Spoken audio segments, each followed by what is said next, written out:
Technology in gaming has had a lot of advances, but one area that we're still hitting a bit of a wall in is charge solutions for controllers. Now, different companies have different ways of addressing this. Xbox, for instance, still relies on removable batteries because they last a lot longer, but the downside is you do need to replace them once they die. PlayStation and Switch, on the other hand, use internal rechargeable batteries, but those don't necessarily last as long, and it's really annoying when you end up needing to plug them into something because you forgot to charge them sometime.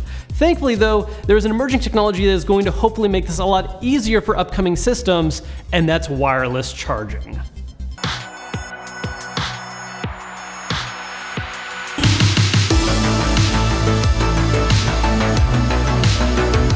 Now, obviously, wireless charging is not a thing that is standard in any current gaming systems, but there are some ways you can kind of start to mess with it a little bit on the current generation. One that was actually recently brought to my attention is this little guy right here. This was found by our good friend Ken Bolito of Austin Evans' channel. I'm Ken Bolito from the Austin Evans channel. He got this while he was in Japan, and it's a wireless charging battery pack that you can attach to a DualShock 4 controller. So the idea here is that for a DualShock 4, instead of having to always plug it into the system, make sure that it gets a full charge, or having to buy a charge stand or something, you can just attach this guy to the back of the controller and have a wireless charging surface that you can just place it on whenever you're not playing, and that's gonna make sure it always has a full charge when you need it. So how well does it actually work? I don't know yet, because we actually haven't even opened this package. So let's check it out. Just get this open. And yeah, look, just a little thing right here. It should just attach to the back of our DualShock 4 controller. It'd probably look a little better on black one, but the white gives some nice contrast. And right away, first thing I noticed is that this isn't as nearly as bulky as I thought it was gonna be. I mean, looking at the picture, I thought it was gonna be sticking out a lot more, but it's really just enough to where it's gonna lay flat when you set it down, because the grips on the PS4 controller don't go that far back. So yeah, it really doesn't really impact the size of it at all. I mean, it doesn't affect my grip either. That's good. So we got this guy connected, and we have a charge surface right here. So let's just set it down, and it's charging. Hey, you can see the light lighting up. Awesome. Now, I don't actually know how fast this charges. We probably need to read the box. I think we need to translate this.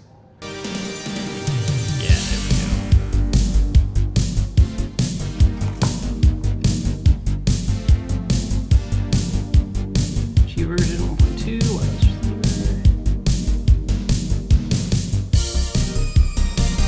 Yeah, so it's 600 milliamps at 5 volts.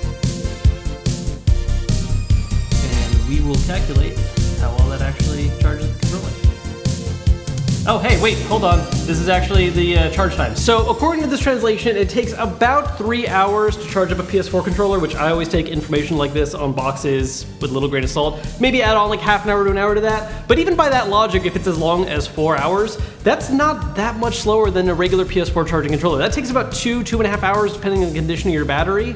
So this is about half as fast, maybe just a little above that, but that's still really awesome for something that's so convenient.